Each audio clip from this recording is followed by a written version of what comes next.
See, they tried to butter us up with some good ones, and then they sneaked the old 25 to 27 million people died of famines in at number 5.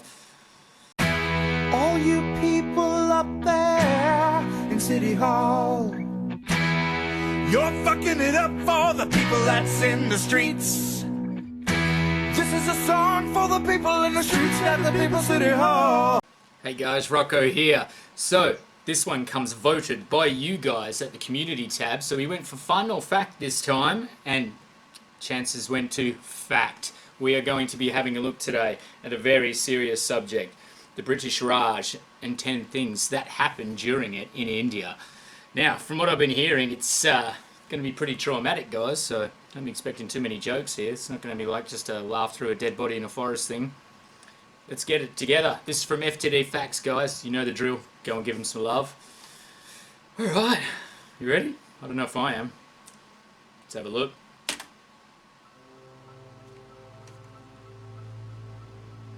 History is something that keeps us learning about the past, from a place's strengths to its weaknesses. And although sometimes history is regarded as one-sided, with the whole story never really being revealed or coming to light, it is important to still look back and discover what might have happened. And today here on FTD Facts, we are looking at some of the interesting facts about the British Raj, which was the time when Pakistan, Bangladesh, India, and South Asia and Southeast Asia were controlled by the British. Hey everybody, what's going on? Dave Wobble here, and welcome to FTD Facts, the channel where we usually talk about people, cultures, and places from all around the world.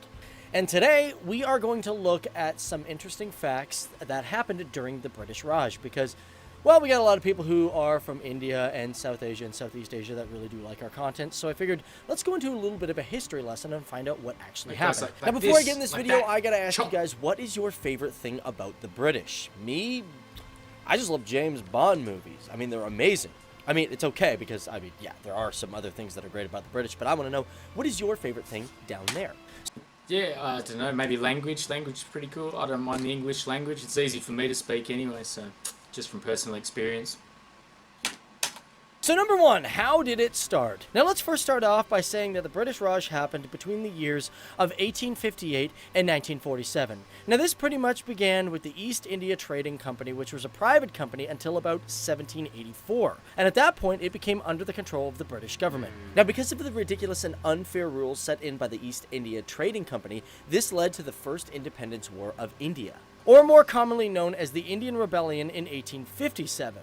And although it was a victory for the British, the East India Trading Company was completely dismantled, and it brought in a new government with British control. Number two, India made a lot of money. Now it's also interesting to know that when the East India Trading Company and when the British occupied the region, the country made a lot of money for the world.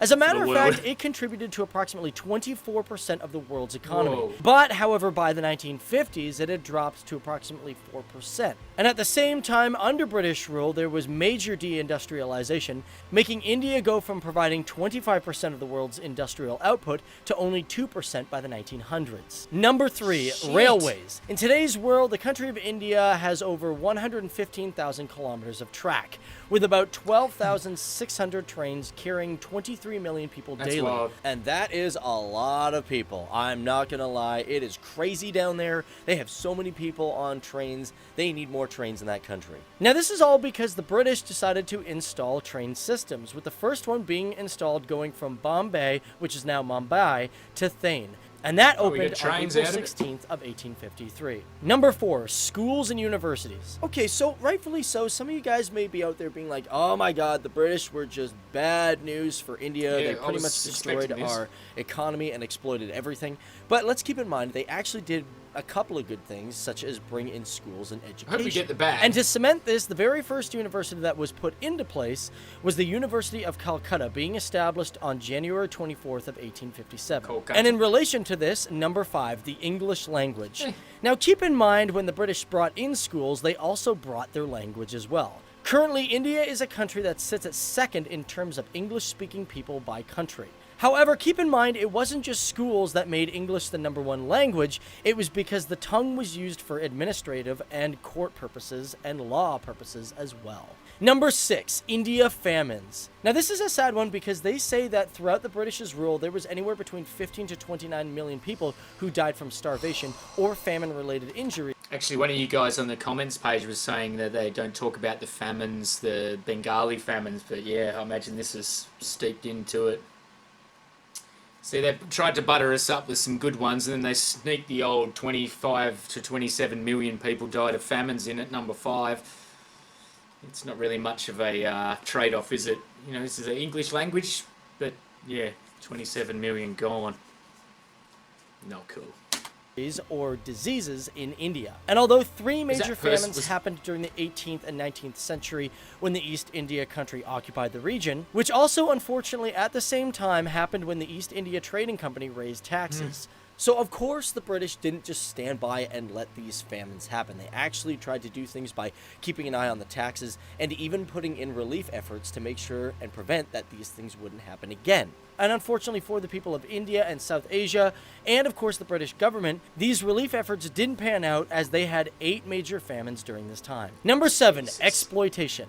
Now, of course, when a country occupies or colonizes a region, historically there's always been some exploitation, and that happened in India as well. And for many people from South Asia, when the British ruled, they were not treated as citizens and therefore did not get the same privileges. And one thing, for example, is that when the trains first started coming into service, only British people were allowed on these trains and other people were not. And of course, one other thing that they exploited from the country is that the British's army was paid with Indian revenue, which was about £19 million a year. And you could say theoretically that would be considered as theft, which moves on to number 8. Theft. Now, it's easily estimated that billions to trillions of...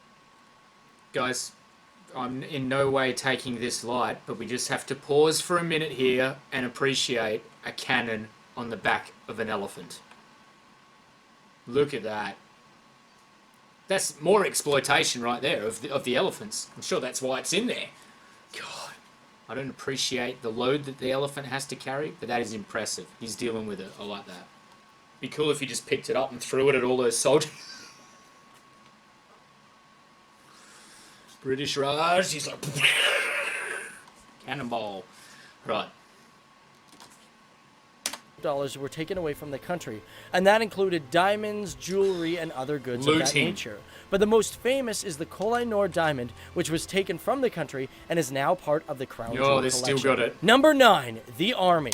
Let's just stop and talk about, the Crown Jewel collection. What a load of shit. Did they really need that extra one? Can't they give it back as sort of a way of saying, hey guys, we were sorry, have one of our, 10,000 crown jewels back? That's how you know they don't give a shit still. Because of the control of the British, many native people from South Asia had served the British Army during the Second and First World War. And although the numbers aren't exactly on the nose, it's been recorded that India had the highest amount of volunteer soldiers out of any country in the Second World War.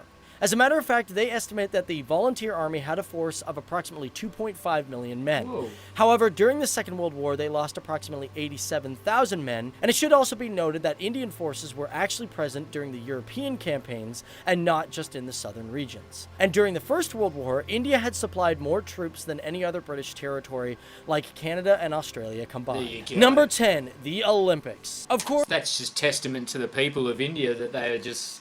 Even though they were ruled, they're still like, nah, we believe in this cause. World War II's got to stop. Let's go. With the British being in control of India, they get a right to go to the Olympics. And keep in mind, their first 4 games were in 1900, 1920, 1928, and 1936. And for the 1900 games, they only had 1 athlete. However, he was of English descent. However, by the 1920 game, they had a team of 6 with 2 managers who were all ethnically from India. So there you have it, guys. That is us just taking a look at some of the things that happened during the British Raj. So that brings us to the end of this video. My name's Dave Wapple, and Is I it want to Raj thank or you guys Raj? for tuning Is it in and Raj? learning about the British Raj. This is something that might have happened in your country before you were even born. Heck, The if you're British watching pretty this and much you went were around and born, did it in every man, country that's they could crazy. get away with And it. for some other people, this didn't happen in your country, but it's great that you're learning about the world around you. Now, before you guys get out of here, I want you guys to go in the description box below and check out our playlist, because At least we they got had a lot horse of cool racing stuff still that while you all guys those might famines really were love to enjoy. going on. On top of that, before you guys get out of here, leave a comment down there in the description box below, or better yet, hit me up. Thanks, Dave. I'm going to stop Dave right there. Well, guys, yeah, of course, this is just a nice little, 8-minute, 9-minute, 10-minute, whatever YouTube video. You can't even get close to the type of atrocities that happened during this period in time. Obviously makes the people stronger and it'll never happen again because, yeah, it's very fresh in everyone's mind. I mean, 1947, it's still recent history, isn't it? So, yeah. You just hope that they can take all the things that the British people have left and turn it into some good stuff, which they are already, they're doing pretty good, especially in the way of, computers and all that sort of stuff, and the entrepreneurs as well, and a lot of inventions too. We did the amazing Indian inventions. If you haven't checked that video out by Sergeant Rocco, I suggest you do. I'll put a link in the description, or if you stay to the end of the video, there'll be a little thing that you can click. But guys, thank you for joining me for 10 things that happened during the British Raj in India from FTD Facts. Thank everyone for voting. That was cool. It was a cool little way to do things. And everyone that didn't get their vote done today, I think somehow in the future we may be seeing that other choice. Cheers, guys. We'll see you for the next one.